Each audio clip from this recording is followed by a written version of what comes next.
Тетовка им излекла повеќе од 2000 евра на сограѓани, лажејќи ги дека пријателството со министерот за внатрешни и однапред договорената тарифа ќе им донесе вработување во МВР, училиште и на патарини. Обидот да ја прошири измамата пропаднал кога не една од оштетените ниту синот добил ветена факултетска диплома која чинела 500 евра, а ни сопругот американска работна виза за $100.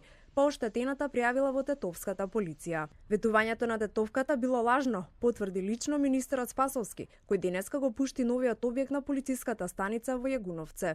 Има поднесена кривична пријава против една жена од Тетово која што со лажно представување, дури и представување во име на министерот за внатрешни работи, земала финансиски средства за вработување и во Министерството за внатрешни работи, меѓутоа и во други државни институции, училишта и така натаму. Измамничката сама признала во полициска станица дека имало уште жртви кои паднале на нејзината приказна со лажното пријателство со Спасовски.